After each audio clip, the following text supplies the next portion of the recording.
Hi, thank you for tuning in today. I'm going to a stationery market with one of my friends, and then we're probably going to get something to eat, but we'll see how the day goes. Come along with me.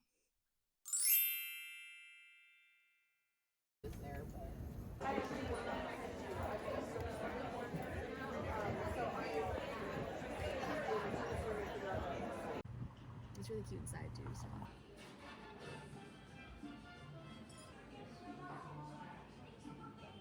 Oh, you see the strawberry?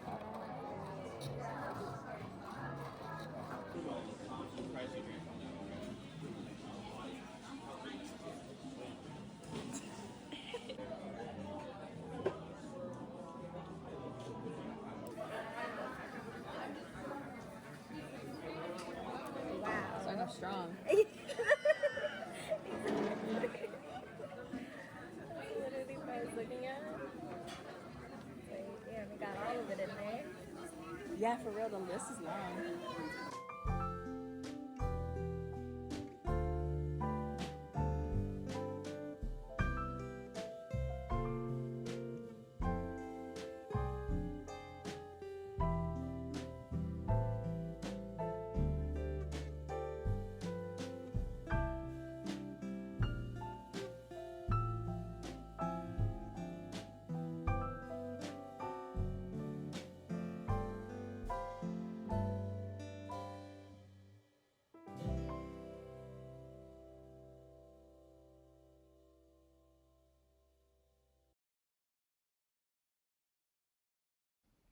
Hi, it's a new day, and I'm continuing our mini book club pick number 4, which is The Dowry of Blood.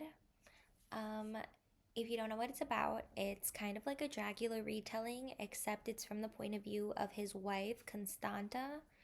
And I'm about 45 pages in. The book is written kind of differently.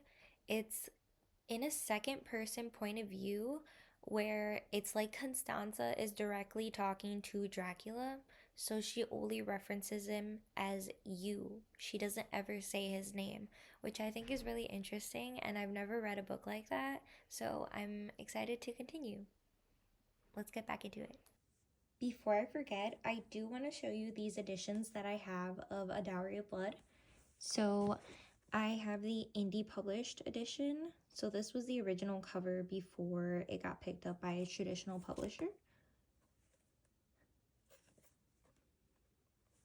And then I also have the bookish box edition, which is really fancy.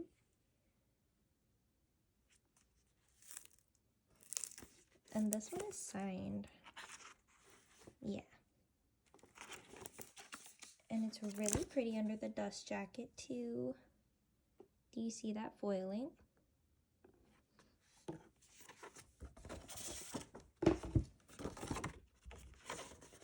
In the reverse dust jacket. I like this edition, but it is kind of dark, so it's hard to see the words. And the sprayed edges are really nice too.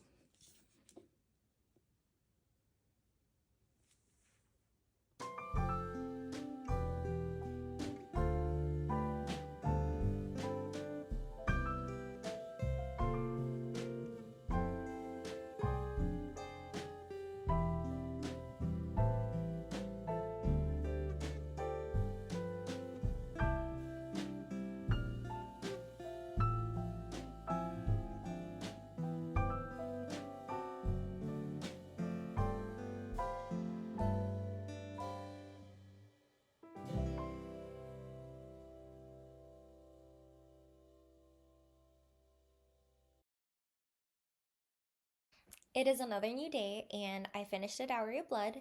Let me just preface this by saying that if A Dowry of Blood was one of your top reads, that's wonderful. But unfortunately, it was not one of mine. I'd probably rate it like a 3 or 3.5 star, somewhere in that range. It wasn't bad, but it also wasn't amazing like so many people were saying it was. So it was a little bit of a letdown, but I guess I probably shouldn't focus on what other people say and make my own opinions of the book. So I'm still glad that I read it so that I know about it. But yeah, so there were a few things that I did enjoy about the book. For example, the writing was really beautiful. I found S.T. Gibson's writing to be really poetic, kind of, and I did like it throughout the entire book. I also found the plot to be really interesting. It was basically a toxic polyamorous relationship, and I've never read anything like that, so it was interesting to see. But there were some things that I did not enjoy.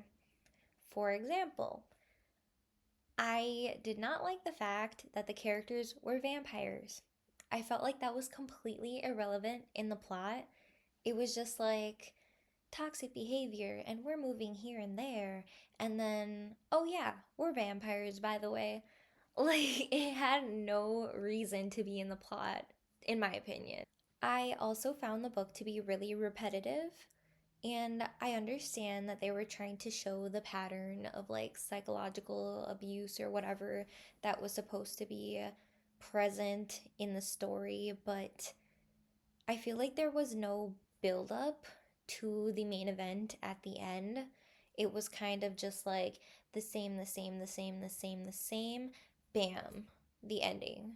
And that was a little bit disappointing. I would have enjoyed it more if it was more like, okay, repetitive behavior, bam, something happened, repetitive behavior, bam, something happened, repetitive behavior, bam, something happened, and then the grand finale at the end. But it did not give me that, which was a little bit of a letdown. Also, another thing that I'm kind of now thinking about is maybe I was triggered a little bit. Like, there was a lot of trigger warnings in the beginning, and maybe I was triggered a little bit because Dracula gave me the ick from the very beginning. Like, the other characters were starting to fall for him throughout the book, and I'm just like, how? He was disgusting from the beginning. Like, he just gave me major ick. So, yeah, unfortunately, it was not the monumental read that I was expecting based on other people's reviews, but I guess that goes to show you that everyone has their own opinions and their own tastes, and that's okay. Some books are a hit, some books are a miss, and this one was a miss for me. So, like I said earlier, probably about a 3 to 3.5 stars.